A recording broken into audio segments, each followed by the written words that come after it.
menghentikan overwhelming emotions tersebut gitu. Karena dipikir-pikir juga ya, kita nggak bisa mengontrol keadaan atau mengontrol ujian yang datang, musibah yang menimpa diri kita itu nggak bisa kita kontrol gitu, karena kita itu hal eksternal gitu.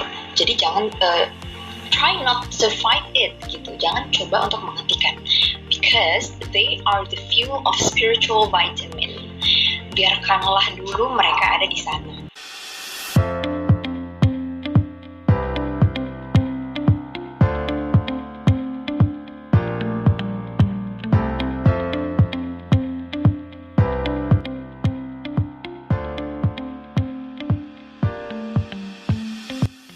Menyuplai kekecewaan di masa lalu, stres-stres yang ada di masa kini, rasa takut akan masa depan, itu terus disuplai gitu kan, terus disuplai lalu apinya juga akan terus membesar dan membuat air itu semakin mendidih. Lalu disitulah kita akan capek, kita akan letih, kondisi mental kita akan semakin buruk. Pengalaman di masa lalu yang sering kali membekas, atau pengalaman traumatis atau pengalaman yang menyakitkan itu itulah ibaratnya gas LPG yang mengalir ke tungku. Nah, bagaimana cara kita mengatasi hal ini?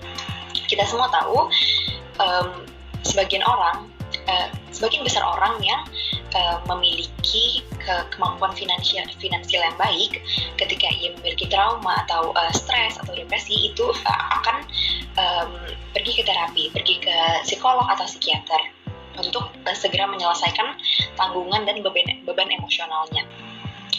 Tapi kita, karena selama ini kita sudah bertahun-tahun belajar tentang self-inquiry, self-mastery, bagaimana caranya silence gitu kan, menenangkan diri, meditasi, itu kita bisa untuk menyembuhkan, untuk healing, self-healing, menyembuhkan diri kita sendiri. Nah, ketika kita melakukan self-inquiry, self-mastery, disitulah kita sudah memutuskan hubungan kita dengan past atau masa lalu dan future, masa depan. Kalau kita pikir-pikir kan, apa ya yang membuat kita stres, yang membuat kita depresi saat ini tuh karena kekecewaan, karena trauma-trauma, beban-beban emosi yang ada di masa lalu, dan kekhawatiran yang ada berasal dari masa depan. Nah, kalau kita hidup di present moment, di masa kini, kita akan tidak akan terganggu dengan mereka. Nah, ketika kita sudah berhasil untuk self-mastery, kita bermeditasi, itu maka tidak akan ada lagi supply dari gas LPG tersebut. Tidak akan ada lagi pikiran-pikiran yang mengganggu dari masa lalu atau masa depan tersebut. Kita sudah hidup di here and now, di present moment.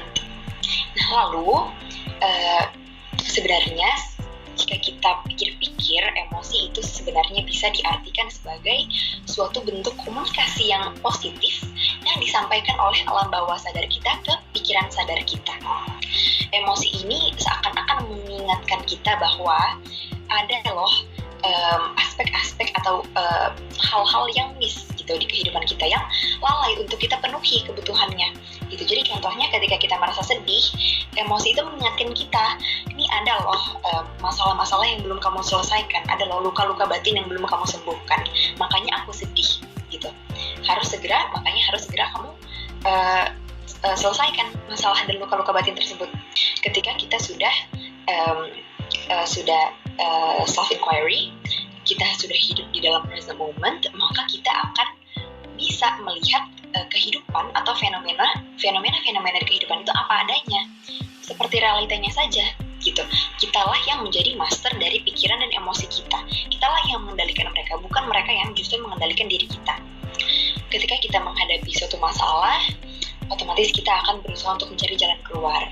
Disinilah kita harus menyadari bahwa jalan keluar yang selama ini kita cari-cari itu sebenarnya adalah pintu masuk stres-stres tersebut, pintu masuk kekecewaan tersebut, pintu masuk emosi-emosi tersebut gitu. Jadi di sini sebenarnya pintu masuk adalah pintu keluar itu sendiri. Nah, jadi ketika perasaan-perasaan dan emosi-emosi negatif itu dibawa masuk melalui suatu pintu, nah dengan pintu itu juga kita bawa keluar gitu. Ketika kita install, kan kita sendiri yang memutuskan untuk menginstal perasaan tersebut, kekecewaan tersebut. Melalui pintu itu juga kita akan install perasaan tersebut. So the way in is the way out. Namun kita juga jangan pernah mencoba untuk untuk melawan gitu, untuk fight untuk menolak, mengabaikan, menghentikan overwhelming emotions tersebut gitu. Karena dipikir-pikir juga ya, kita nggak bisa mengontrol keadaan atau mengontrol ujian yang datang, musibah yang menimpa diri kita itu nggak bisa kita kontrol gitu, karena kita itu hal eksternal gitu. Jadi jangan try not to fight it gitu, jangan coba untuk menghentikan, because they are the fuel of spiritual vitamin. Biarkanlah dulu mereka ada di sana. Nah, kita sekarang akan studi kasus nih. Misalnya ada seseorang yang dia hidup itu dalam keluarga broken home. Tentu saja dia merasakan duka dan kesedihan yang sangat mendalam. Ditambah lagi diri dan kehidupan itu sering ditimpa masalah. Nah, pemahaman seperti apa yang harus dan dapat kita berikan kepada orang tersebut? Nah, sekarang kita bayangkan. Ada sebuah botol dan ada tutupnya. Kita bukalah tutupnya, kita undang segala overwhelming emotion, segala kekecewaan, segala kesedihan itu kita undang, kita masukkan ke dalam botol tersebut dan kita tutup. Kita ajak emosi-emosi negatif itu untuk berteman, untuk dekat dengan kita. Karena kalau kita sadari ya, ketika kita dilanda oleh suatu masalah, oleh suatu kegagalan gitu, semakin kita tolak perasaan sedih tersebut, perasaan negatif kita tolak, kita paksa untuk lupakan gitu, dia akan semakin datang, semakin dia nggak hilang gitu.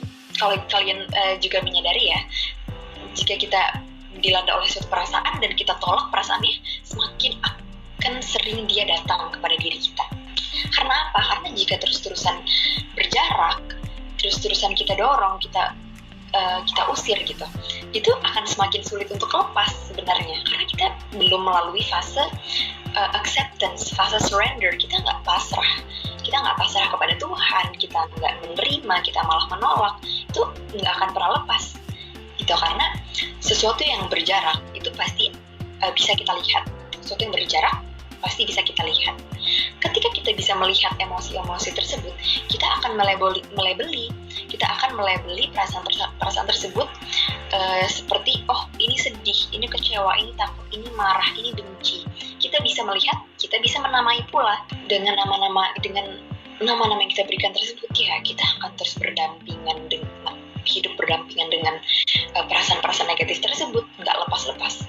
Nah, maka kita masukkanlah ke dalam botol, kita dekatkanlah, kita peluklah perasaan-perasaan itu sampai kita tidak menyadari bahwa aku tuh sebenarnya sedih gitu, bahwa sebenarnya itu adalah kecemasan, ketakutan. Saking eratnya kita peluk, saking eratnya kita dekatkan, gitu bahkan kita tidak menyadari kita sudah kita sudah melebur, sudah acceptance, sampai akhirnya perasaan itu hilang sendiri.